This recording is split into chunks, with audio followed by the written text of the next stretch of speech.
آتینا داود و سلیمان علما۔ آج دنیا میں یہود کوشش کر رہے ہیں پوری دنیا کو کنٹرول میں لینے کی۔ اس کی وجہ یہ ہے کہ سب سے قدیم آسمانی مذہب یہودیوں کا ہے اور اللہ نے ان کو بہت بڑی حکومت دی تھی۔ میں نے بتایا نا کہ دنیا میں جو خاندانی حکومتیں رہی ہیں وہ مذہبی ہی رہی ہیں۔ 3 مذہبوں نے دنیا میں دادا گیری کی ہے، بدماشی جسے کہتے ہیں، جائز بدماشی۔ ایک یہود نے کی ہے، پوری دنیا کو فتح کیا انہوں نے۔ پھر اللہ نے عیسائیوں کو غلبہ دیا، انہوں نے یہودیوں سے سارے علاقے چھین کے ان پہ حکومت کی۔ پھر اسلام جب دنیا میں آیا تو جو کام پہلے یہودیوں نے کیا تھا پھر ان کے ساتھ عیسائیوں نے کیا، تو پھر عیسائیوں کے ساتھ کس نے کیا؟ مسلمانوں نے۔ اچھا، کمال کی بات یہ ہے کہ مسلمانوں کی یہودیوں سے لڑائیاں نہیں ہوئی ہیں، بہت کم، صرف نبی کے دور میں تو ہوئی وہ خیبر میں اور بنو قریظہ وغیرہ سے۔ اس کے بعد بڑی لڑائیاں مسلمانوں کی یہودیوں سے کبھی بھی نہیں ہوئی۔ سارا ٹاکرا عیسائیوں سے رہا ہے، کیونکہ عیسائیوں نے یہودیوں سے علاقے چھین لیے تھے، تو یہودی پھر رعایا بن کے رہتے تھے۔ لیکن ان کو اس بات کا غم ہے کہ یہ تو سارا ہمارا حساب کتاب تھا نا۔ تو قرآن میں اللہ نے بتایا ہے کہ تمہارے جو پیغمبر دنیا میں آئے وہ نیک اعمال کی بنیاد پہ اللہ نے ان کو دنیا میں حکومت دی تھی۔ تم نے ان کی معیت میں جہاد کیا، وہ جہاد جس کے پیچھے صحیح موٹیویشن ہوتی ہے، اس میں مجاہدین کو ایک پاور ملتی ہے۔ اور جب جہاد کے پیچھے صرف پیسہ رہ جائے، زمین اور حکومت رہ جائے، تو اس جہاد میں طاقت نہیں رہتی، بلکہ وہ جہاد ہی نہیں رہتا ہے۔ تو اب یہ لوگ کہتے ہیں ہمارے پیغمبر تھے سلیمان علیہ السلام، داؤد علیہ السلام۔ تھوڑا سی تاریخ بتا دیتا ہوں نا، پتہ ہی ہوگا، لیکن نئے لوگ بھی آتے ہیں۔ ابراہیم علیہ السلام سے اصل میں تو تاریخ شروع ہوتی ہے نا، جو پیغمبروں کی جو ہمیں ملتی ہے۔ ویسے تو اس سے پہلے بھی پیغمبر آئے ہیں، لیکن اب جو دنیا میں زندہ قومیں ہیں ان کی ہسٹری کہاں سے ملتی ہے ہمیں؟ ابراہیم علیہ السلام۔ اس سے پہلے کی ہمیں ویسے کتابوں میں تو تھوڑا بہت تذکرہ مل جائے گا، من حیث القوم کوئی قوم نہیں ہمیں نظر آتی اب، کیونکہ وہ مذہب سارے یہودیت میں پہلے چلے گئے، اس کے بعد عیسائیت میں، اس کے بعد اسلام میں۔ تو ابراہیم علیہ السلام کا زمانہ آج سے تقریباً لگ بھگ 4000 سال پرانا زمانہ ہے۔ اوپر نیچے ہو سکتا ہے، کوئی پوری کیلکولیشن کسی کی نہیں ہے۔ تقریباً کتنا ہے؟ 4000 سال پرانا زمانہ۔ انبیاء آتے رہے تھے آدم علیہ السلام کے۔ اچھا، آدم علیہ السلام اور ابراہیم علیہ السلام میں کتنا ہے یہ نہیں پتا۔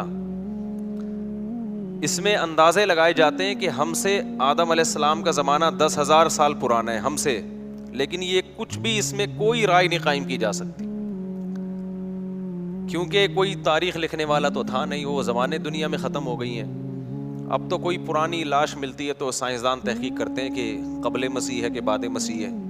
قاف میم لکھا ہوتا ہے نا، اب تو وہ بھی لکھنا چھوڑ دیا لوگوں نے، تو وہ اس سے پہلے کی بڑی بڑی تاریخیں۔ بہرحال تو ابراہیم علیہ السلام وہ نبی ہیں جن کو اللہ تعالیٰ نے بہت زیادہ نوازا تھا، کیونکہ بت پرست قوم کے خلاف کھڑے ہو گئے تھے، اور پھر ابراہیم علیہ السلام سے اللہ نے وعدہ کیا تھا کہ آپ کی اولاد میں ہم نبوت کو جاری کریں گے۔ میں کافی لمبی پہلے بتا چکا ہوں، بہت شارٹ کروں گا تاکہ آج ہمارا یہ ٹاپک نہ رہ جائے۔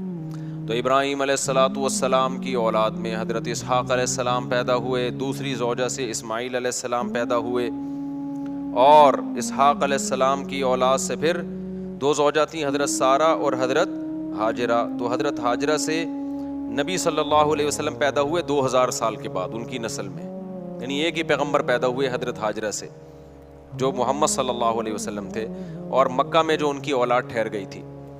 اور ادھر جو شام، آپ نا میپ کو پڑھا کریں، میپ کے بغیر بہت سارے قرآن کے واقعات سمجھ میں نہیں آتے۔ تو مجھے بھی میپ پڑھنے سے سمجھ میں نہیں آتے تھے، جب ٹریولنگ کیے تو ملک بیٹھنا دماغ میں شروع ہے، کون سا کنٹری کدھر کو ہے۔ بہت سی چیزیں پڑھنے سے نہیں آتی، ٹریولنگ سے آتی ہیں۔ اب میں حیران ہوتا تھا یہ مسلمان فوجیں یورپ کیسے پہنچ گئی تھی یار اس زمانے میں۔ اب جب میں خود گیا تو مجھے خیال ہو جب میں پہنچ سکتا ہوں تو فوجیں نہیں پہنچ سکتی کیا خیال ہے؟ لیکن ہمارا ٹریک تو الگ تھا نا، تو وہ پتہ چلا وہ ادھر سے آئی ہیں، افریقہ کی طرف سے۔ آپ وہ دیکھیں نا نقشہ تو پتہ چلتا ہے، وہ وہاں سے علاقے فتح ہوتے ہوتے ادھر سے انہوں نے رائٹ پہ، آگے سمندر تھا تو رائٹ پہ ٹرن مارنا پڑا ان کو، رائٹ پہ ٹرن مارا، اٹلی میں گھسے، اٹلی سے آگے پھر جرمنی تھا, فرانس پہ آ کے رک گئے تھے, ورنہ فرانس گیا تھا ہاتھ سے. تو وہ پھر آپس میں ہی بغاوت ہو گئی, آپس میں ہی لڑ پڑے تھے, ورنہ یورپ پہ مسلمانوں کا قبضہ ہو چکا ہوتا. تو لندن گیا تھا, صحیح ہے نا, لندن بھی گیا تھا گوروں کے ہاتھ سے, لیکن ہوا یہ کہ آپس میں پٹا ہو گیا تھا, بغاوت ہو گئی, لڑائیاں ہو گئی دو کمانڈروں کی. تو یورپ کو پھر چھوڑ دیا, پھر آپس میں الحمدللہ ایسا لڑے. آج تک کیا ہو رہا ہے, اللہ کے فضل سے لڑ رہے ہیں الحمدللہ, ہر سطح پہ لڑ رہے ہیں اللہ تعالیٰ. میاں بیوی گھر میں لڑ رہے ہیں, حکومتیں آپس میں لڑ رہی ہیں, دوست سے لڑ رہا ہے, مذہبی اسکالر آپس میں لڑ رہے ہیں. تو اس لڑائی کی وجہ سے غیروں کا بڑا فائدہ ہے, وہ اتحاد کر رہے ہیں. مختلف ملکوں نے کرنسی ایک ایجاد کر لی, ٹھیک ہے نا, پاسپورٹ کی کوئی پابندی نہیں, یورپ نے ایک یونین بنا لی پوری, یہاں سے یہاں جاؤ کوئی مسئلہ نہیں, ادھر جاؤ ادھر جاؤ سب ہمارا ہے, وغیرہ وغیرہ. خیر, تو ابراہیم علیہ السلام کے جو شام میں جو سلسلہ چلا ہے نا, اچھا آج کا جو شام ہے پہلے اتنا نہیں تھا, بلکہ یہ بڑا تھا. تو یہ اس میں فلسطین, اسرائیل, یہ سب علاقے آتے تھے. تو بیت المقدس تھا, وہاں پیغمبروں کا سلسلہ شروع ہوا, ہوتے ہوتے ہوتے آپ کو پتہ ہے کہ اسحاق علیہ السلام کی اولاد میں تھے یعقوب علیہ السلام, ان کا لقب تھا اسرائیل. یعقوب علیہ السلام کا کیا لقب تھا؟ اسرائیل. حضرت اسرائیل جو تھے یعقوب علیہ السلام ان کے بیٹے تھے یوسف. اور یوسف علیہ السلام مصر چلے گئے, سورہ یوسف میں ہے نا واقعہ, وہ ایک بادشاہ بن گئے مصر کے. تو بنی مصر کا نقشہ دیکھیں آپ, سعودی عرب یعنی مغرب کی طرف, جہاں سورج یہاں ہے نا سعودی عرب, تو سعودی عرب آئے گا پہلے, اس کے بعد مصر آئے گا, اور رائٹ سائڈ پہ ٹرن ماریں گے تو کیا آئے گا؟ اسرائیل آئے گا, فلسطین آئے گا. تو ایسا نہ ہو نکل جائیں یہاں پہ گدھے پہ بیٹھ کے, ایسے نہیں, جہاز سے ٹرن مارنا پڑے گا آپ کو. تو مصر میں جو ہے نا یوسف علیہ السلام, وہاں کی حکومت ان کے ہاتھ میں آئی. مصر بڑا زبردست ملک تھا, ایک بڑی تہذیب, مصر کی تہذیب بہت پرانی ہے اور بڑے اسٹیبل لوگ تھے. تو وہاں پر یوسف علیہ السلام کی حکومت قائم ہو گئی. یوسف علیہ السلام بہت اقلیت میں تھے نا, وہ تھوڑے سے بنی اسرائیل آئے تھے, 90 کے قریب ان کا خاندان تھا. یعقوب علیہ السلام نے شادیاں بہت کی تھیں, اولاد ان کے بہت تھی. اب یہ انہوں نے کی تھی, اب آپ ان سے پوچھیں. تو یعقوب علیہ السلام کی اولاد میں برکت بہت ہوئی ہے. اس غم میں بھی انہوں نے شادی کی ہے جب یوسف علیہ السلام بچھڑ گئے تھے, اس دوران بھی انہوں نے نکاح کیا ہے. تو یہ ان لوگوں کے مسئلے نہیں تھے, یہ ہمارے مسئلے ہیں کہ ایکچولی کر کے نا, وہ کہتے بھائی غم بھی ساتھ ساتھ جھیلتے رہو اور شادیاں بھی ہوتی رہیں گی, بچے بھی ہوتے رہیں گے, قحط بھی پڑا, اولاد پھر بھی ہوتی رہی. سمجھتے ہو؟ تو یہاں تک کہ جب یوسف علیہ السلام, یعقوب علیہ السلام مصر گئے ہیں نا, جب پتہ چلا بیٹا بادشاہ بن گیا ہے, تو مولانا عبد الماجد دریا آبادی بڑے عالم گزرے ہندوستان میں, جو دنیاوی علوم کے بھی بڑے ماہر تھے. انہوں نے اپنی تفسیر میں لکھا ہے, وہ خود یعقوب علیہ السلام کی اولاد میں بھی انہوں نے اپنا پورا نسب بھی بیان کیا ہے کہ ہمارا نسب اتنی پشتوں میں جا کے یعقوب علیہ السلام سے ملتا ہے. تو انہوں نے یہ لکھا ہے, جو بھی ان کی تحقیق ہوگی, وہ تورات انجیل کے بھی بڑے عالم تھے جو مولانا عبد الماجد دریا آبادی ہے نا, انگلش بھی بڑی اچھی تھی. مولانا شلوری تھانوی رحمۃ اللہ علیہ سے غالباً بیت بھی تھے, وہ بیت تھے, تبھی وہ جگہ جگہ شیخ اور مرشد تھانوی کا لفظ استعمال کرتے ہیں. تو دنیاوی دینی دونوں علوم کے بڑے ماہر تھے, بڑی ریسرچ. انہوں نے لکھا ہے کہ 90 افراد تھے یعقوب علیہ السلام کی, صرف بیٹے, بیٹیاں, بہویں, داماد, یہ ملا کے ٹوٹل کتنے تھے؟ 90. ان کے اکلوتے سربراہ تھے. تو یہ 90 افراد ہجرت کر کے گئے ہیں کہاں؟ مصر کی طرف. یہ سارے بنی اسرائیل تھے. سمجھتے ہو گے نہیں سمجھتے؟ جب یہ وہاں گئے ہیں تو اللہ نے ان کو حکومت دی, لیکن تھے منورٹی میں, اقلیت میں تھے. حکومت تو آ گئی, مصر کی خدمت بہت کی, لوگوں میں ان کی عزت, لیکن ظاہر ہے جب آپ اقلیت میں ہوتے ہیں تو آہستہ آہستہ کمزور ہونا شروع ہو جاتے ہیں. غیر قوموں میں حسد ہوتا ہے کہ یہ دوسرے ملک سے آئے ہوئے ہم پہ کیوں حکومت کر رہے ہیں, یہ ادھر سے آئے ہوئے لوگ. اچھا تہذیب ان کی اچھی تھی, مصریوں کو تو غیر مسلم تھے نا, بت پرست تھے وہ, تو بت پرستوں کی ان کے مقابلے میں کیا تہذیب ہوگی؟ پلہ کس کا بھاری تھا؟ تہذیب کے لحاظ سے ان کا بھاری تھا, لیکن اکثریت میں وہ تھے. تو پھر یہ تھوڑا تھوڑا دین سے دور ہونا بھی شروع ہو گئے. جب دین سے بھی دور ہو رہے ہیں, آپ اقلیت میں بھی ہیں, تو آہستہ آہستہ دوبارہ مصریوں کا غلبہ ہونا شروع, اور قوم پرستی کا نعرہ لگایا گیا. یہ بنی اسرائیلی ہیں, ہم قبطی ہیں, یہ غیر ہیں, یہ حالانکہ بھائی غیر ہیں, لیکن انہیں تمہیں بنایا کتنا ہے؟ تمہارے ملک کو قحط سے بچایا ان لوگوں نے, تمہیں تہذیب سکھائی, تمہیں ایمان دیا. نا یہ قوم پرستی انتہائی غلیظ اور بدبودار نعرہ ہے. کتا گلی میں دوسرے کتے کو برداشت نہیں کرتا, بلی برداشت کر لے گی, بلی تھوڑی سی غیرت مند ہوتی ہے. کتا جو ہے نا اتنا وفادار ہو کے بھی ہے کتا ہی وہ, اسلام یہ نہیں کہتا کہ یہ اتنا وفادار ہے تو اب اس کو کتا مت کہو. کہنا کیا پڑے گا اس کو؟ کتا ہی کہنا پڑے گا. وجہ اس کی ہے کہ اس میں کچھ بہت بری خصلتیں بھی ہیں. آگے وہ ابھی میں خصلتوں پر بیان پہلے کر چکا ہوں, ابھی میں نہیں جاؤں گا اس کی طرف. تو خیر, اب کیا مسئلہ ہے؟ تو بنی اسرائیل جب یہاں گئے ہیں, آہستہ آہستہ آہستہ حکومت ان کے ہاتھ سے نکلنا شروع, اور گناہوں میں بھی جانا شروع ہو گئے. جائے ذرا جو حکومت میں آتے ہیں تو عیش و عشرت بھی بڑھتا ہے. بالآخر فرعون, اس زمانے میں مصر کا جو بھی بادشاہ اس کو فرعون ہی کہا جاتا تھا, تو وہ والا فرعون جس کا قرآن میں تذکرہ ہے وہ ان پر بالآخر غالب آ گیا, اور وہ ویسے ہی تحریکیں چلنا شروع ہو گئیں جیسے مودی صاحب کی تحریکیں ہیں. یہ اقلیت میں ان کو مارو, ان کو پیٹو, ان کو یوں کرو, ان کو یوں کرو, جو ہندوستان میں مسلمان بیچاروں کے ساتھ ہو رہا ہے اس وقت. تو ظلم شروع ہوا فرعون کا, اور قرآن کہتا ہے کہ ایسا سخت ظلم بنی اسرائیل کے اوپر کہ یقتل ابناءہم ویستحیی نساءہم, مردوں کو قتل کر دیا جاتا تھا, عورتوں کو چھوڑ دیا جاتا تھا, تاکہ ہم ان سے اپنی نسل ان سے پیدا ہو ہماری, یا ان کو ہم لونڈی بنائیں, غلام بنائیں. تو فرعون کو کہیں خواب آیا کہ میری, وہ نجومیوں نے نہیں بتایا تھا, نجومی جھوٹ بولتے ہیں, نجومیوں کو کچھ بھی نہیں پتا ہوتا, تو زیادہ راجع بات اس میں یہی کہ خواب آیا تھا فرعون کو. اس کو خواب آیا یا کسی نے ماہرین نے پیشگوئی کی ہوگی کہ لگتا ہے کہ یہ قوم میں لیڈر کی صلاحیت ہے, انہی کا کوئی شخص اٹھ کے تمہارا تختہ الٹے گا, تو تم اتنا ظلم کر رہے ہو نا. تو فرعون نے کیا کیا, ظلم کم کرنے کے بجائے بڑھا دیا. تو اب قرآن میں اس کا تذکرہ اللہ تعالیٰ نے سورہ قصص میں ذکر کیا ہے, وہ میں انشاءاللہ بعد میں, یہ 21ویں رات سے جو ہے نا, جب دوسرے لوگ بھی آ جائیں, اعتکاف والوں کی تعداد بڑھ جاتی ہے, تو کچھ مضامین ان کے لیے رکھے ہوئے. تو بالآخر موسیٰ کلیم اللہ پیدا ہوئے, اور اللہ نے موسیٰ علیہ السلام کو فرعون کے محل میں بلایا, اور پھر موسیٰ علیہ السلام کو نبوت ملی, اور پھر بالآخر فرعون کو اللہ تعالیٰ نے دریا میں غرق کر دیا, اور فرعونی کیا ہو گئے, ایک بھی بندہ نہیں بچا, سارے ہی مار دیے اللہ تعالیٰ نے, ٹھیک, جتنے بھی تھے. بنی اسرائیل کو نجات ملی, اور قرآن ان کی تعریف کرتا ہے بما صبروا, اس لیے کہ بنی اسرائیل نے موسیٰ کا ساتھ دیا تھا اور صبر کیا تھا انہوں نے. لیکن تھے بہرحال نالائق, صبر بھی کرتے تھے, تکلیفیں بھی دیتے تھے. پھر بنی اسرائیل کو حکم ہوا کہ اب تو تمہارا اصل وطن ہے فلسطین, ارض شام, وہاں تم موسیٰ علیہ السلام کی قیادت میں اب جہاد کرو. یہ تو اللہ نے فرعون کو خود ہی ٹھکانے لگا دیا, اب ہر جگہ اللہ خود سے کام نہیں کرے گا, کچھ تم کو بھی تلوار اٹھا کے کرنا پڑے گا. یہاں تو ویسے بھی ان کے پاس طاقت ہی نہیں تھی, منورٹی میں تھے نا, کیا لڑتے یہ. تو بنی اسرائیل نے کہہ دیا ہم نہیں جائیں گے, اذهب انت وربک فقاتلا, کیونکہ غلامی میں اتنا عرصہ گزار چکے تھے کہ ذہن کیا بن گیا تھا, غلاموں. آپ اگر غلام بنے رہو نا کچھ دن تک, تو آپ کا دماغ میں مینٹل لیول کیا ہو جاتا ہے. جو لوگ بچوں میں زیادہ رہتے ہیں نا, تھوڑے دنوں میں بچکانہ حرکتیں شروع کر دیتے ہیں. صحبت کا بہت گہرا اثر ہوتا ہے, خوب سمجھ لو. اگر آپ پڑھے لکھے لوگوں میں بیٹھو گے تو آپ کیا بن جاؤ گے, سنجیدہ, سیریس ہو جاؤ گے. آپ اگر ہر وقت مسخروں کے ساتھ بیٹھو گے تو چھچھورے بن جاؤ گے. آپ سنجیدگی آپ میں سے ختم ہو جائے گی. آپ علماء, بزرگوں, صلحاء کے ساتھ بیٹھو گے, اللہ کی محبت آپ کے اندر پیدا ہو جائے گی.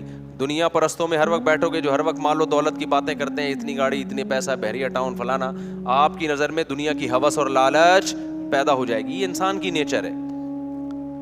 تو اچھے لوگوں کے ساتھ بیٹھا کرو. سمجھتے ہو آج ہمارا مرغا مرغی جو ہے نا, ایک دیسی ہیں, وہ ہر وقت دہشت گردی.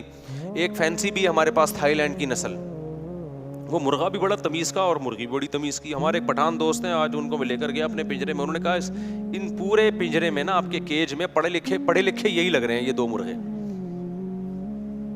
مجھے ان کا تبصرہ بڑا اچھا لگا. انہوں نے کہا یہ جو مرغا مرغی ہے نا, اس پورے پنجرے میں مجھے صرف یہ دو پڑھے لکھے لگ رہے ہیں, باقی سارے ان پڑھ اور جاہل. وجہ اس کی ہے کہ وہ ہر ایک دوسرے کو جب کوئی موقع ملے, وہ کوئی نیا بندہ آئے اس کو چھیڑ رہا ہے. وہ کہا پڑھے لکھے صرف یہ لگ رہے ہیں. میں نے کہا یہ پٹ رہے ہیں سب سے زیادہ یہاں پہ. اچھا خیر, تو میں نے کہا اب یہ پڑھے لکھے ہیں, یہ بھی ان کے ساتھ رہ کے ان پڑھ نہ بن جائیں. تو اب مسئلہ کیا ہے, تو اللہ تعالیٰ نے بنی اسرائیل کو حکم دیا, بنی اسرائیل نے جہاد نہیں کیا, اللہ کو غضب آیا, اور موسیٰ علیہ السلام نے بد دعا بھی کی, اور اللہ نے کہا یہ زمین ان پر حرام ہے. 40 سال تک وادی تیہ میں اسی طرح سے یہ تڑپتے رہیں گے. 40 سال تک وہیں موسیٰ علیہ السلام کا انتقال بھی ہو گیا, اور وہ 40 سال تک وادی تیہ میں بہکتے رہے. پھر اس کے بعد نئے پیغمبر آئے, اور پھر اس کے بعد نئے پیغمبر کی معیت میں انہوں نے جہاد کیا. جب انہوں نے جہاد کیا تو قرآن نے اس کا بھی واقعہ اللہ تعالیٰ نے قرآن میں بیان کیا ہے سورہ بقرہ میں. تو جب ان کا جہاد ہوا ہے نا, تو ان کی فوج, ان کے جو کمانڈر تھے ان کا نام تھا طالوت. وہ پیغمبر ہی نے ان کو بنایا تھا کمانڈر, وقت کے نبی نے, لیکن وہ غریب تھے. بنی اسرائیل نے اس پہ بھی اعتراض کیا, غریب آدمی ہمارا امیر کیوں بن رہا ہے؟ تو ان کو بتایا گیا بھائی اس کے پاس نالج زیادہ ہے اور صحت اچھی ہے.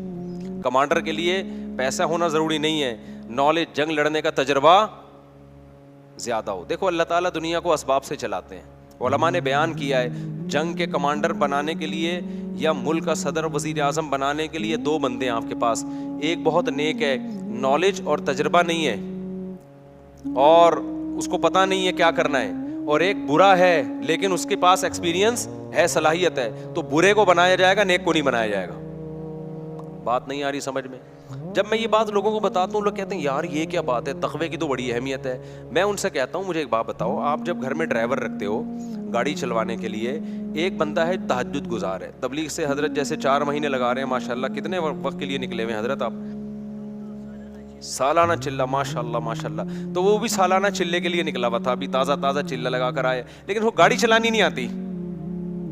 دوسرا گٹکا بھی کھاتا ہے, پان بھی کھاتا ہے, چرس بھی پیتا ہے, لیکن گاڑی چلانا اس کو آتی ہے. تیسرا کوئی آپشن آپ کے پاس نہیں ہے, تو ڈرائیور کس کو بناؤ گے آپ؟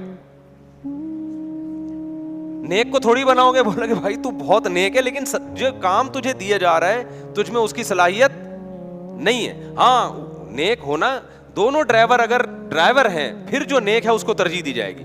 پھر دیکھا جائے گا یار اس کا 4 مہینے لگے ہوئے, اس کے نہیں لگے, تو میں کم از کم اگر کسی کو ڈرائیور رکھوں گا تو میں 4 مہینے والے کو ترجیح دوں گا, یار یہ ڈرائیور بھی ہے اور نیک بھی لگ رہا ہے, یہ ذکر اذکار کرے گا فارغ وقت میں, گانے نہیں سنے گا گاڑی میں بیٹھ کے, چرس نہیں پیے گا. سمجھتے ہو کہ نہیں سمجھتے؟ تو ہمیشہ کام اس کے سپرد کیا جاتا ہے جو کام کا اہل ہو. یہ نبی کی بھی سنت ہے, صحابہ کی بھی سنت ہے, پیغمبروں کی بھی سنت ہے. تو پیغمبر نے طالوت کو امیر بنا دیا اور کہا کہ اللہ کے حکم پہ بنا رہا ہوں. لوگوں نے کہا یہ تو پیسے ہی نہیں ہے ان کے پاس, غریب آدمی. تو پیغمبر نے کہا اس کی غربت کو مت دیکھو, اس کی صحت بھی ہے. لڑائی کے لیے کیا چاہیے؟ صحت چاہیے. کمانڈر ہونے کے لیے جگرا چاہیے, صحت, کانفیڈنس, دل مضبوط. اور دوسرا علم ہے اس کے پاس, نالج ہے, نقشوں کا پتہ ہے, کدھر سے جانا ہے, کدھر سے ٹن مارنا ہے, دشمن کے حملے کیا ہوتے ہیں, ان کی چالوں کو سمجھتا ہے یہ. لہذا یہ طالوت کیا بنے گا؟ یہ تمہارا کمانڈر بنے گا. سمجھتے ہو کہ نہیں سمجھتے ہو؟ تو طالوت کو بنا دیا گیا, بولو, کمانڈر. اسی طالوت کی فوج میں حضرت داؤد تھے جو ابھی تک پیغمبر نہیں بنے تھے. بنی اسرائیل کی ایک عام فرد تھے اور حضرت یعقوب علیہ السلام کی اولاد میں تھے, ظاہر ہے بنی اسرائیل میں سے تھے. اب کیا ہوا ہے کہ جب یہ لشکر گیا ہے لڑنے کے لیے تو یہ بہت تھوڑے تھے اور دشمن بہت زیادہ. تو اللہ نے ان کو امتحان میں ڈالا, کیونکہ اسباب کی دنیا میں بڑا مشکل تھا. تو اللہ چاہتے تھے اسباب تو ہے نہیں تو تقویٰ تو ہونا کم از کم. اسباب بھی نہیں ہے, تقویٰ بھی نہیں ہے, تو پھر کس چیز کی فتح ملے گی بھائی؟ اللہ کی مدد کیوں آئے گی؟ افغانستان میں طالبان نے امریکہ کو بھگا دیا نا, تو اسباب تو نہیں تھے, لیکن اس اسباب کی تلافی کس چیز نے کی ہے؟ اللہ کے خوف نے, آخرت کی لالچ نے. تو دونوں ہی چیزیں نہ ہوتی تو پھر پلڑا کس کا غالب تھا؟ اللہ کہتا ہے وہ بھی ایسے ہی, تم بھی ویسے ہی, تو پاور تو اس کے پاس ہے, تو تمہیں کس بات کی میں فتح عطا کروں؟ سمجھتا نہیں ہے نا بات کو. تو دونوں ہی چیزیں اگر مارکیٹ سے شارٹ ہوں تو پھر میرے بھائی گھر پہ آرام سے بیٹھ کے اللہ اللہ کرنا چاہیے, بڑے بڑے کاموں کا نہیں سوچنا چاہیے. تو خیر اب کیا تھا, اللہ میاں نے ان کو آزمایا کہ ان کا تقویٰ چیک کرنا ہے. تو پیغمبر نے ان کو بتا دیا, طالوت کو بتا دیا, اور طالوت نے پھر لوگوں کو بتا دیا کہ بھائی دیکھو یہ پانی آئے گا, نہر آئے گی, شدید پیاس لگے گی, لیکن اس نہر سے پانی پینا نہیں ہے, برداشت کرنا ہے اللہ کے لیے. جس نے پانی پی لیا تو اس کا مجھ سے کوئی تعلق نہیں ہے, جو پانی نہیں پئیں گے وہ میرے ہیں. یہ بڑی آزمائش تھی. قرآن کہتا ہے بنی اسرائیل میں اکثر نے پانی پی لیا. اکثر نے کیا کر لیا؟ پانی پی لیا, گناہ کیا, اللہ کی نافرمانی کی. اس کا نتیجہ یہ نکلا, آخر جو دشمن جو تھا نا اس کے کمانڈر کا نام تھا جالوت. وہ بڑا پاورفل آدمی, اس کے پاس بڑی فوج تھی. تو اس گناہ کی نحوست یہ ہوئی کہ جن نے پانی پیا انہوں نے کہہ دیا کہ ہم میں اس سے لڑنے کی طاقت نہیں, ہمارے حوصلے پس بھائی, یہ بہت بڑی جماعت ہے, ہم نہیں لڑ سکتے, نکلو بھاگو. اس سے کیا پتہ چلتا ہے؟ جہاد میں، جنگ میں گناہ جو ہے نا، اللہ کی نافرمانی، اس کی نحوست پڑتی ہے. صرف جہاد میں نہیں، جو بھی بڑے کام ہے نا، حوصلے والے کام، وہ حوصلے والے کام گناہگار لوگ نہیں کر پاتے، وہ پرہیزگار لوگ کر پاتے ہیں. خدا کا خوف ہوتا ہے نا، گناہ سے بچتا ہے، اس کی ایک الگ سے موٹیویشن ملتی ہے انسان کو، حوصلہ ملتا ہے اللہ کی طرف سے. گناہگار لوگوں کے حوصلے کیا ہوتے ہیں؟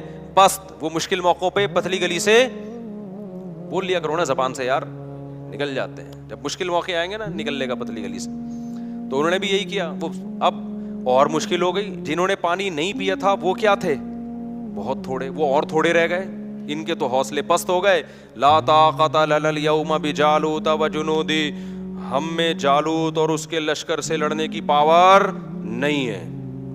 اب ہونا کیا چاہیے تھا کہ جو تھوڑے سے رہ گئے تھے وہ اپنے کمانڈر طالوت سے جا کے کہتے کہ حضرت ہم تو پورے لشکر کو دیکھ کے آئے تھے کہ سب لوگ ہمارے ساتھ ہیں، جب آدھے سے زیادہ لوگوں نے حوصلے پست ہو گئے ہیں تو کائنڈلی اب ہمارا لڑنا بنتا نہیں، اب ہمیں بھی یہ مروائیں گے، لہذا اب ہم اکٹھے کیا کرتے ہیں، یہاں سے واپس چلتے ہیں، عزت اسی میں. لیکن نہیں، انہوں نے گناہ کیا تھا نا، اس کی نحوست. انہوں نے نیکی کی تھی، پیاس کے باوجود پانی نہیں پیا. یہ تعویل نہیں کی کہ یار پانی پئیں گے تو لڑیں گے نا. نہیں بھائی، جب اللہ نے کہہ دیا پیاسے لڑو تو بس اللہ فتح دے گا اسی میں. تو تقویٰ تھا تو اس کی برکت ان کے حوصلے پست ہونے کے بجائے بڑھ گئے. انہوں نے کہا تھوڑے سے ہیں، لڑیں گے انشاءاللہ. اور پھر کہنے لگے جو نہیں لڑنا چاہ رہے تھے، پست ہو گئے تھے ان کے حوصلے، ان کو بھی حوصلہ دلانے لگے. کم من فئۃ قلیلۃ غلبت فئۃ کثیرۃ باذن اللہ. بھائی تاریخ اٹھا کے دیکھو کتنی مرتبہ ایسے ہوا ہے، بہت تھوڑی تھوڑی جماعتوں کو اللہ نے بڑی بڑی جماعتوں پہ غلبہ دیا ہے، اور اللہ صبر کرنے والوں کے ساتھ ہے. ان کمبختوں کی سمجھ میں آیا نہیں آیا، اس سے تاریخ کیا ہے؟ خاموش. پھر قرآن کہتا ہے جب مقابلہ شروع ہوا ہے نا، تو اتنا بڑا لشکر اور ادھر تھوڑے سے لوگ جو اور تھوڑے سے ہو گئے تھے، ان کو اندازہ ہو گیا کہ اسباب کی دنیا میں ہم میں اس لشکر سے لڑنے کی طاقت نہیں ہے، اب اللہ ہی مدد کرے گا. تو کیا دعا مانگ رہے ہیں؟ دعا بڑی خاندانی ہے، مجھے بڑا مزہ آتا ہے یہ دعا میں، بڑی خاندانی دعا. دیکھو وہ یہ دعا بھی مانگ سکتے تھے، ربنا اجعلنا صابرن، اے اللہ ہمیں صابرین، ہمیں کیا بنا دے؟ صابر بنا دے، ہمیں فتح دے دے. یہ بھی کہہ سکتے تھے نا، ہمیں اس لشکر پہ کیا دے دے؟ فتح دے دے. ہمیں صبر کرنے والا بنا، بھاگنے سے بچا. نا نا نا نا، ان کو پتا تھا صبر سے کام نہیں چلے گا. ربنا افرغ علینا صبرا، اے اللہ صبر کی بالٹیاں انڈیل دے ہمارے اوپر. تھوڑا صبر نہیں چاہیے ہمیں، بہت بڑا لشکر ہے، ہمارے قدم کیا ہوں گے؟ اکھڑیں گے. آسمان سے نا افراغ کہتے ہیں، جیسے بالٹی میں پانی ہو نا، وہ آپ نے خالی کر دی، یوں کر کے انڈیل دیا تو وہ کیا ہو گئی؟ خالی ہو گئی. پوری بالٹی آپ نے انڈیل دی. افرغ علینا صبرن، یہ بلاغت ہے، صبر کی کوئی بالٹیاں تھوڑی اوپر سے نازل ہوں گی. سمجھانے کے لیے کہ ایسے صبر دے جیسے صبر کی ہمارے اوپر بالٹیوں کی پورے نہا جائیں ہم صبر کے اندر. اتنا طاقتور صبر چاہیے اس لشکر سے لڑنے کے لیے ہمارے اندر. جب تک تو ایسا صبر نہیں دے گا ہم نہیں لڑ سکتے. تو ہمیں ایسا صبر چاہیے. تو نیت بھی کر رہے تھے نا لڑیں گے ہم. افرغ علینا صبرا وثبت اقدامنا، اور ہمارے قدموں کو جما دے، پیچھے نہ ہٹے ہم. وانصرنا علی القوم الکافرین، اور ان کافروں پر ہماری مدد کر. پہلے صبر مانگا ہے، پھر کیا مانگی ہے؟ مدد. کہ ہمارے جو کرنے کا کام ہے نا، اے اللہ پہلے وہ تو ہو جائے. ہم جو اللہ سے مدد مانگ رہے ہوتے ہیں کہ اے اللہ میں بھاگ جاؤں پھر بھی کیا ہو؟ ہماری مدد ہو. نہیں آئی بات سمجھ میں؟ اے اللہ میں شادی نہ کرنا چاہوں پھر بھی میری 4 شادیاں ہو جائیں. ہمارے جامع میں استاذ ہیں، وہ ایسے لیٹے ہوئے رہتے تھے نا، اکثر ایسے لیٹے رہتے تھے کہ ارے یار تم 2-2 3 تمہیں پتہ نہیں کہاں سے رشتے مل جاتے ہیں، میں تو مجھے کوئی رشتہ ہی نہیں مل رہا. میں نے کہا میں تو جب بھی آتا ہوں آپ یہاں بیٹھے ہوتے ہیں یوں ٹیک لگا کے نا ایسے. تو میں نے کہا ایسے تو پہلا نہیں ملتا میرے بھائی اس زمانے میں. کوئی ہلو جلو، کچھ سفر کرو، کوئی رشتوں کا پیغام بھیجو، کوئی پٹو، کوئی بدنامی مولو، اس کے بعد جا کے نہ ہوتا ہے نہ رکھا جاتا ہے. رکھنے میں بھی پھر قربانیاں دینی پڑتی ہیں. تو ہم یہ چاہتے ہیں کہ ہم کچھ نہ کریں اور ساری مدد کس کی طرف سے آئے؟ اللہ کی طرف سے. بے روزگار آدمی کر کیا رہا ہوتا ہے؟ وظیفے پڑھ رہا ہوتا ہے. ابے بھائی تو صبح اٹھ کے جا, روزگار تلاش کر, تو محنت کر, پھر اللہ سے دعائیں بھی مانگ. خود دھیلے کا نہیں کرے گا. لڑائیاں گھروں میں ہو رہی ہیں, اس لڑائی پہ غور کر کے کہ اس کی ریزن کیا ہے, لڑائی کیوں ہو رہی ہے. میرے اندر خرابی ہے تو میں اس خرابی کو ٹھیک کروں, اس کے اندر خرابی ہے تو اس کی اصلاح کی کوشش کی جائے, اس کے بعد اللہ سے دعا مانگی جائے. اس خرابی کی اصلاح کی کوئی کوشش نہیں کرتا اور ڈائریکٹ وظیفوں پہ آئے ہوئے ہوتے ہیں. سیٹ کس پہ ہو گئے ہیں؟ اولاد آپ کی بگڑ رہی ہے, تھوڑا سا ٹائم نکال کے غور کرو, یار میری کوئی خرابی تو نہیں ہے جس کی وجہ سے بچے بگڑ رہے ہیں. کہیں میرے اندر تو کوئی خرابی نہیں ہے, میں نے ٹائم نہیں دیا ان کو, ان کی تربیت کی, محبت سے کوشش نہیں کی. آپ نے پوری کوشش کی پھر بگڑے تو اللہ سے دعا مانگے. اپنا کوئی ذمہ داری پوری نہیں کرنی اور ڈائریکٹ ڈال کس پہ دینا ہے. آپ کو فالج ہو گیا, یار اللہ تعالیٰ نے مجھے آزمائش میں ڈالا, میری کوئی ٹیکنیکل مجھ سے خطا تو نہیں ہوئی جس کی وجہ سے مجھے فالج ہوا ہے. میں روزانہ 6 انڈے کیوں کھا رہا تھا, میں گائے کا گوشت کیوں کھا رہا تھا, میں اتنی چینی کیوں کھا رہا تھا, میں کر کیا رہا تھا, میں جو اتنی خوراک بنتی ہے, صبح شام پھوڑے جا رہے ہیں اور پھر اس کے بعد دھماکے کے ساتھ پھٹ پھٹا کے کیا ہو جاتے ہیں, ہلاک ہو جاتے ہیں. پھر لوگ کہتے ہیں اللہ کی یہی مرضی تھی, اللہ کی یہی مرضی تھی اس قسم کے لوگوں کے ساتھ, ٹھیک ہے نا, کہ وہ اسی طرح پھٹیں. ہاں کچھ ہوتے ہیں احتیاط کر رہے ہوتے ہیں پھر بھی اٹیک ہو جاتا ہے, وہ اللہ کی مرضی ہے. تو اپنا کام میرے بھائی پورا کرنا ہے, پھر بھلے پھٹ بھی جاؤ اور آدھا اللہ نہ کرے کسی کو فالج ہو, کچھ بھی ہو, پھر چلو اللہ کی طرف سے صبر کی توفیق بھی ملتی ہے. تو ہمارے ایسا کچھ بھی نہیں ہے, سارے الٹے کام کر کے پھر ڈالتے کس پر ہیں, اللہ میاں پہ ڈالتے ہیں کہ یار وہاں سے مسئلہ خراب ہو رہا ہے. اچھا خیر, تو اب انہوں نے کیا دعا مانگی اللہ سے یہ سمجھنے کی ہے. انہوں نے ڈائریکٹ یہ نہیں کہا اللہ ہمیں ہماری مدد کر, پہلے کہ اللہ ہمارے قدم تو جما, کیونکہ جن کے قدم جمتے ہیں مدد انہی کے ساتھ ہوتی ہے, بھگوڑوں کے ساتھ مدد نہیں ہوتی. تو پہلے اللہ جو ہماری ذمہ داری ہے نا وہ ہم سے پوری ہو جائے, ہم بھی نیت کر رہے ہیں تو بھی توفیق دے. اور قدم جمنے سے پہلے کیا ہے, جن کو صبر کی توفیق نہیں ملتی ان کے قدم نہیں جمتے, تو ہمیں صبر کی توفیق بھی چاہیے. اور نمبر 2, صبر بھی معمولی نہیں, صبر کی بالٹیاں ہمارے اوپر انڈیل دے. پھر آخر میں کہہ رہے ہیں کہ وانصرنا علی القوم الکافرین, ان کافروں پر ہماری مدد کر. تو بڑے جگر سے لڑے نا وہ لوگ, اور لڑنے کے بعد قرآن کے الفاظ ہیں, اسی لشکر میں ایک داؤد بھی تھے. ایک تو ان تھوڑے سے لوگوں کا اتنے بڑے لشکر سے لڑنا یہ اللہ کی رضا کے لیے. پھر ایسے موقع پہ ہر آدمی کی کوشش ہوتی ہے میرا ٹاکرا کمزور کے ساتھ ہو, کیا خیال ہے, تاکہ میں کم از کم سیو سائڈ پہ رہوں. 2-4 پتلے پتلے لوگوں کو میں ڈیلیٹ کر کے آ کے طالوت کو بتاؤں گا کہ میں نے 6 بندے مارے, میں نے اس لڑائی میں 8 بندے مارے. ایسے باریک باریک میں لوگوں کو کیا کروں گا, تلاش. لیکن جو حضرت داؤد تھے انہوں نے کس کو ہدف بنایا, کمانڈر جالوت کو. ظاہر ہے وہ سب سے زیادہ پاورفل تھا, تو ہدف کس کو بنا رہے ہیں کہ میرا ٹاکرا کس سے ہوگا, جالوت سے ہوگا. تو اللہ کو یہ ادا بڑی پسند آئی. قرآن کہتا ہے وَقَتَلَ دَاوُودُ جَالُوتَ, داؤد نے کس کو قتل کیا, ڈائریکٹ جالوت کو جا کے قتل کیا. کہ چھوٹے موٹے کام کرنے کا نہیں ہے, جب بڑی جنگ ہے تو پھر کام ڈرامے بھی بڑے ہوں گے. تو جا کے کیا, اس لیے میں کہتا ہوں ایک نہیں کرو, کرو تو 4 کرو ورنہ کمارے رہو. استغفر اللہ, یہ پھر موضوع ادھر کو کہاں گیا. اچھا خیر, تو کچھ کر کے جاؤ نا دنیا میں, پتا تو چلے کچھ الٹا کر کے گیا ہے, سیدھا کر کے گیا ہے, کیا کر کے گیا. لوگ باتیں, غیبت بھی ہوگی, برائیاں بھی ہوں گی, پٹو گے بھی, لیکن بدنام جو ہوں گے تو کیا نام نہ ہوگا, کیا خیال ہے بھائی. ایسا ہی تو یہ تو سب ایک ایک کر کے جا رہے ہیں دنیا سے. اچھا استغفر اللہ, حقوق بھی ہے اس پہ, پھر میں کبھی اس وقت بیان کروں گا انشاءاللہ. تو قتل داؤد جالوتا, قرآن کیا کہتا ہے, داؤد علیہ السلام نے کیا کیا, ڈائریکٹ ہدف کس کو بنایا ہے, جالوت کو, مار دیا اس کو. اللہ کو یہ ادا پسند آئی.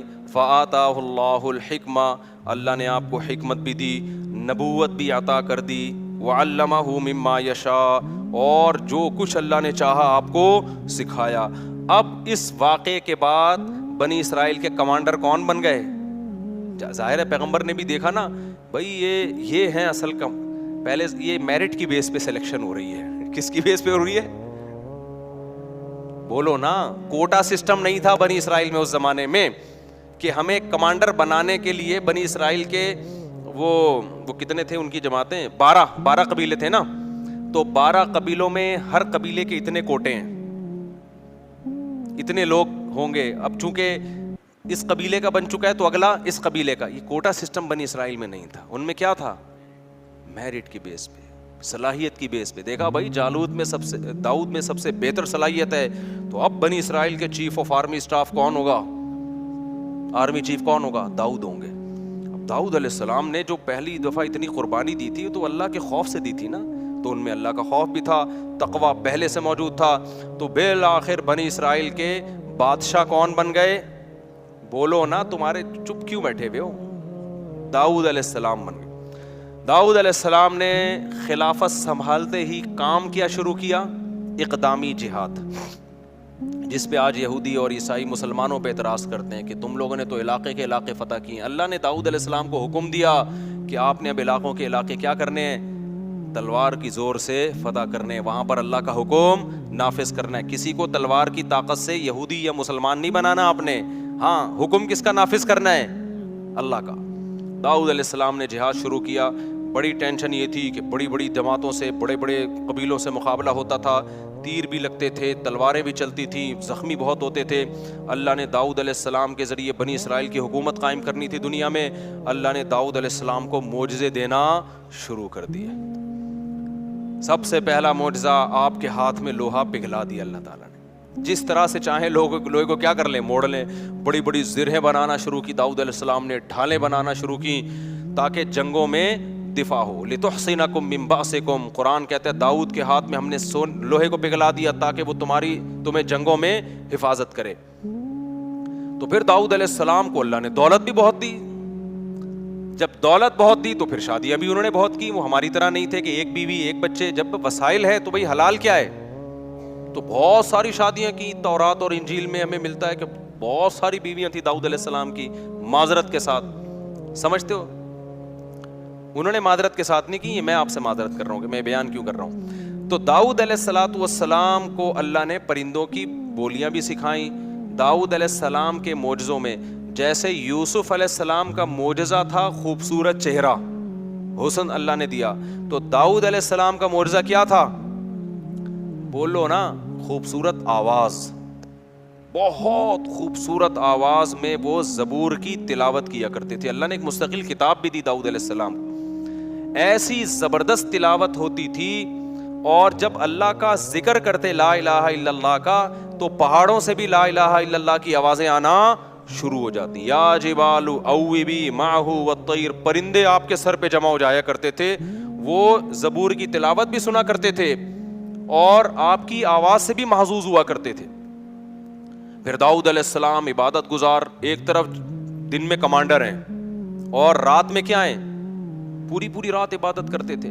ایک دن روزہ, پوری زندگی داؤد علیہ السلام کی ایسے گزری ہے, ایک دن روزہ ایک دن ناغا, ایک دن روزہ ایک دن ناغا. حدیث میں آتا ہے سب سے بہترین روزہ داؤد کا روزہ تھا. پوری زندگی ایسے کیا, ایک دن روزہ ایک دن ناغا. اگر ہمارے کوئی ڈاکٹر صاحب اس زمانے میں ہوتے تو ڈاکٹر صاحب کیا کہتے داؤد علیہ السلام سے, کیونکہ آپ نے ایکچولی لڑنا بھی ہے, آپ کی بیویاں بھی اتنی ساری ہیں, تو آپ ایسا کریں کہ صبح ناشتے میں آپ یہ لیا کریں. ناشتہ بہت ضروری ہے داؤد علیہ السلام, ناشتے کے بغیر زندگی بولو نا نہیں ہو سکتی. ایکچولی کچھ نہ کچھ ناشتہ ہونا چاہیے. پھر 2 گھنٹے کے بعد کچھ بسکٹ کا انتظام ہونا چاہیے. فاسٹنگ بہت بری چیز ہے, سمجھ میں آ رہی ہے بات؟ پھر پہلے ہم ڈاکٹر سے یہی سنتے تھے, ہر تھوڑی تھوڑی دیر کے بعد بکریوں کی طرح کچھ نہ کچھ آپ کھاتے رہیں.